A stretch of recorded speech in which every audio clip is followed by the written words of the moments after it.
Howdy y'all, my name is Atlas, and welcome back to another video. And hey, guess what? It's election year, everybody! Yay! Woohoo! Please, I don't want to vote for the lesser of two evils anymore, I just want to be happy. Before we start today's video, a bunch of Western nations have withdrawn all their aid from the UNRWA, the United Nations Relief and Works Agency, which is essentially the UN's agency for Palestinian aid. The UNRWA is essential to the humanitarian effort in Gaza, and they're projected to run out of money by the end of February. So please consider donating if you can to the UNRWA, linked in the description, or spreading the word if you can't donate. Anything helps. Thanks, and back to the video. It's been 121 days since October 7th, or the escalation of the genocide of the Palestinian people. As of the latest reporting from Al Jazeera, at least 27,365 Palestinians have been killed so far. 11,500 of those killed have been children. Roughly 66,630 Palestinians have reported to be injured. That's just in Gaza, however. In the West Bank, 382 people have been killed, including 100 children.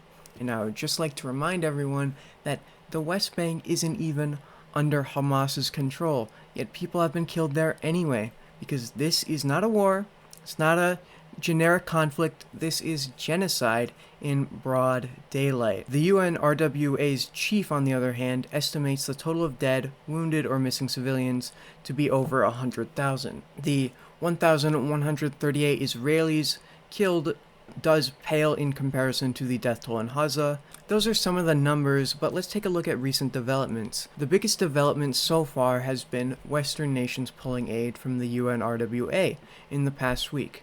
Why did they do this?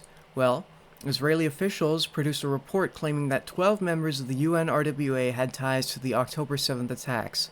So, because 12 UNRWA members of 13,000 of their staff allegedly have ties to October 7th, the West decided to completely pull humanitarian aid that serves over 2.2 million people experiencing the world's greatest humanitarian crisis. This is what is known as collective punishment, i.e. the punishment of many for the crimes of the few, and it is considered a war crime, and it's actually textbook Zionism stuff. Obviously, we have the mass slaughter of Palestinian civilians, but even before October 7th, collective punishment was a big part of the IDF's playbook.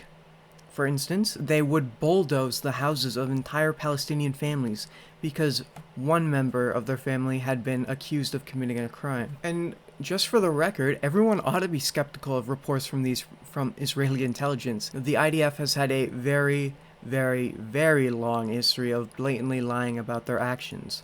For instance, Israeli officials knew that the October 7th offensive was being planned for up to a year before it happened, and still did nothing about it. We also have the infamous video of the IDF soldiers in a Palestinian hospital pointing at a calendar written in Arabic and claiming it was Hamas's plans. In Arabic, this list says, we are in an operation. The operation against Israel started in the 7th of October. This is a Guardian list where every terrorist writes his name and every terrorist has his own shift guarding the people that were here. Of course, they did that in typical IOF fashion in order to justify bombing a hospital. Speaking of hospitals, this week IDF members raided a hospital in the West Bank dressed up as doctors, nurses, patients, and civilians, and killed at least 3 people. The footage of it happening is publicly available online, and it is very much a war crime. A very obvious one at that, too. Also this week, Israeli jets dropped metal cans designed to look like canned food loaded with explosives. Here's what they look like. Now, this is a scene I remember seeing in, like, the Hunger Games movie. You know, a dystopian movie, not in real life. So that's pretty insane, but honestly, it's not that surprising to me. Already, a few people have died to these cans, not members of Hamas, obviously. Who would have thought, right? This is once again what genocide looks like, because a Hamas militant is not going to walk up to these suspicious-looking cans and open one. But you know who will? Starving civilians who are incredibly desperate. Now, this is all incredibly grim, but I'd like to end off today's video with a little bit of hope. For starters, not every Western nation has suspended aid to the UNRWA. Belgium refuses to suspend aid, and actually Spain has doubled aid to the UNRWA and has tripled aid to Palestine overall. Also, protests and blockades still continue around the world despite it being 120 days since October 7th. And here's a reminder that the Hague did rule it was plausible that Israel was committing genocide, and while they didn't call for a full ceasefire, I still think that's a step in the right direction. And finally, I just wanted to show everyone this video. It's a video of Palestine before October 7th. No bombs, no death, no misery. Obviously, this conflict far precedes October 7th, but this video takes place before October 7th. Just an incredibly kind people with a rich and vibrant culture. Assalamu alaikum! Assalamu alaikum! Assalamu alaikum! Assalamu alaikum! How are you?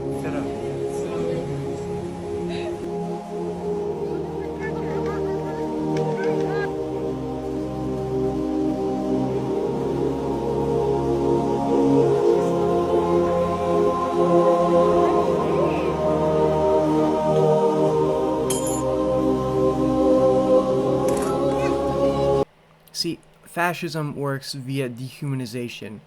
Fascists know that the most effective way to break their grip on people is for the people to see and understand the humanity of the people they use as scapegoats. If you let people see that the people they've been conditioned to hate are just like them, then your grip on them starts to slip. Anyway, folks, that's going to do it for today's video. I do apologize for the abrupt 70-day vacation. I was busy with finals, spending time with family, and also I found a new addiction called Kingdom Hearts. Roxas does exist. His heart's inside my heart. Anyway, please consider donating to the UNRWA, linked below in the description if you can. I hope you all have a good rest of your day, and I will see you all in the next one. Peace.